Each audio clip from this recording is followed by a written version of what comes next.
Hello everybody, what is happening? I hope Season 9 is treating you well. I've been playing Warlord and Shigoki. I was very excited about their reworks, so I've sunk most of my time into that.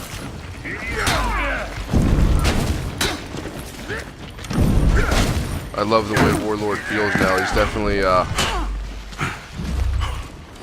you take the crash and charge aspect out of the dueling and just focus on his kit without that.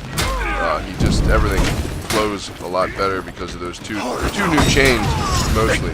But the damage output increases were very nice as well, and definitely make a difference in a couple of matchups.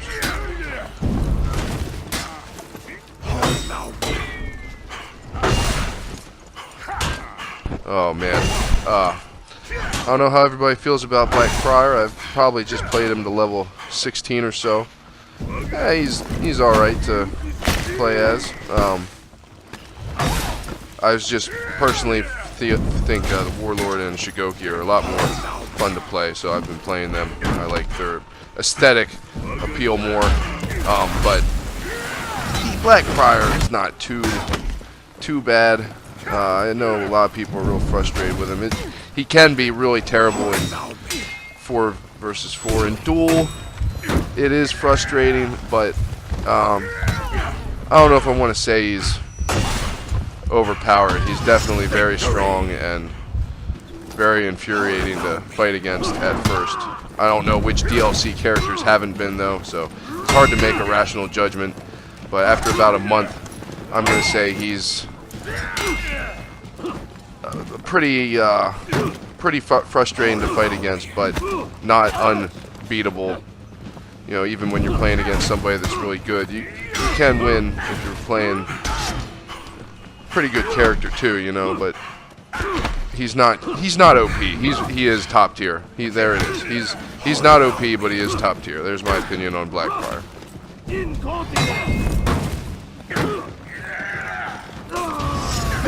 That was funny. Yeah, I learned that. I never knew that. This is how much of a noob I am. After you get the shield counter on a parry, where you hit X immediately after you parry any attack, and he hits him with the shield. With strict timing, if you hold the guard break button, it's a guaranteed guard break, which is pretty awesome if you're close to a wall or a ledge. So basically, for a little bit of a stamina cost, you get a free guard break on a parry. It's not the easiest of timing either. It is fairly strict.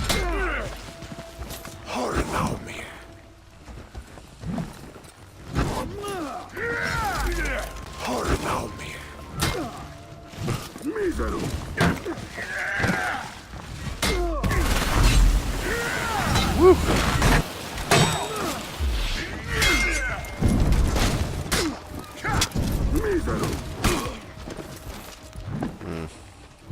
I definitely don't mind fighting Warden as much now that there's some other characters that are up there with him, you know.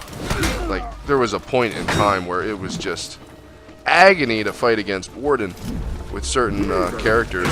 For me personally, with any character. But it's enjoyable now. That being said, he's probably better than he's ever been. But it's not as painful because there are other characters that are up there as well. Whereas, you know, back in Season 1, there weren't too many characters quite on the level as Warden in terms of that kind of 50-50 vortex.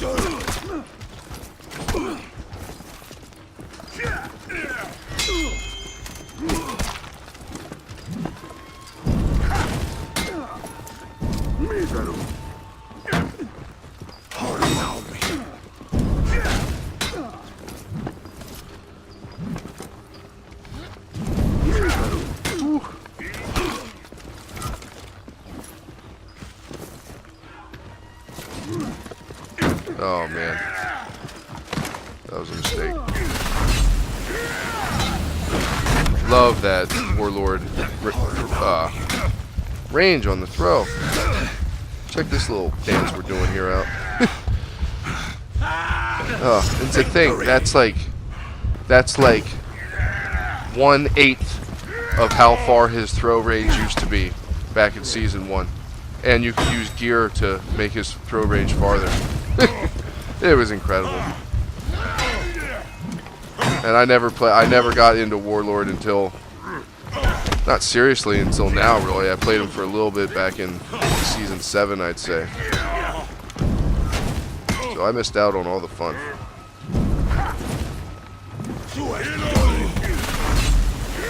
But he feels great now.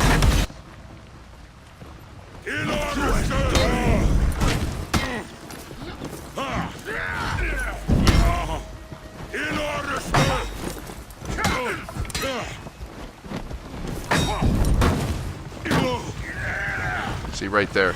Wasn't that awesome? Alright, time for some Shigoki. This is all against the same Black Prior guy. This guy was he was rep 49, I believe. Only level 17 Black Prior. So it felt good to kick a Black Prior around.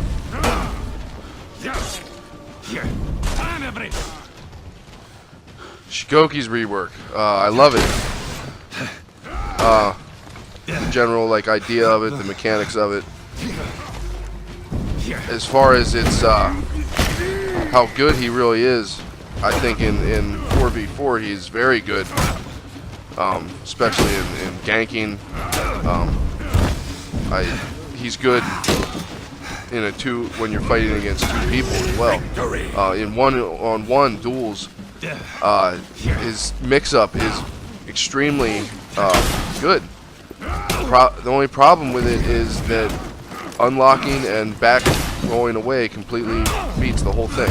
So when you see somebody charging up their heavy finisher, just freaking unlock and roll away, and well, that's all it can do. And you know, Shigoki can't really close the gap, so you can immediately roll away, back dodge. You got plenty of time for your stamina to come back before Shigoki can do anything. That being said, most people aren't that you're going to play against aren't so competitive that they're going to be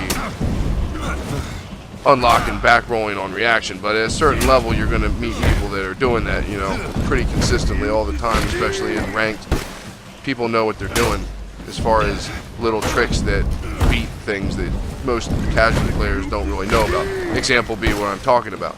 But anyway, if he had some sort of he needs some sort of forward dodge attack that can beat somebody, some sort of forward dodge attack that he can go into after his heavy finisher, or cancel his heavy finisher, and then do it to beat somebody that unlocks and rolls away. That would be my opinion on Shigoki.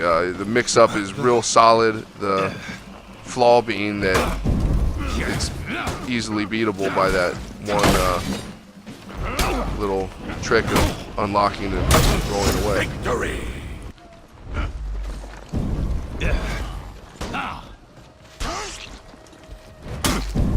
And again, you can't always do that. You know, it takes a lot of stamina for sure. But again, another problem being Shigoki can't really close the gap quickly, so you have time to get your stamina back. But against somebody that doesn't realize they can do that, as you can see, you can just brutalize them.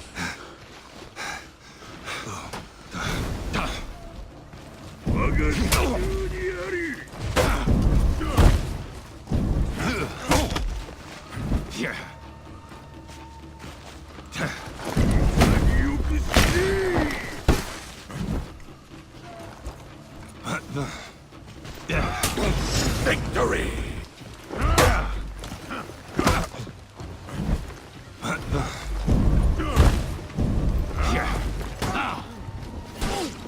You know, his kit, his mix-up is very potent when you can have somebody backed into a corner, or if they're out of stamina, then everything I said is put, and he's great. But I've found that there's some people that'll turtle up and they just roll away from that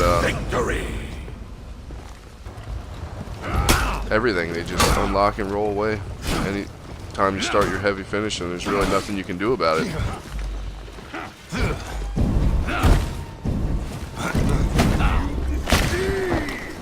So I like what they did. I like what they tried to do. It's close. It's not complete. They need to give him a little something more to get him to be really competitive. But again, everything I said is not so much an issue in 4v4. I'm sure that there'll be plenty of competitive tournament people having Shigoki on their team. Well, this is going to about wrap it up. I hope you enjoyed the gameplay. Have fun with the rest of Season 9.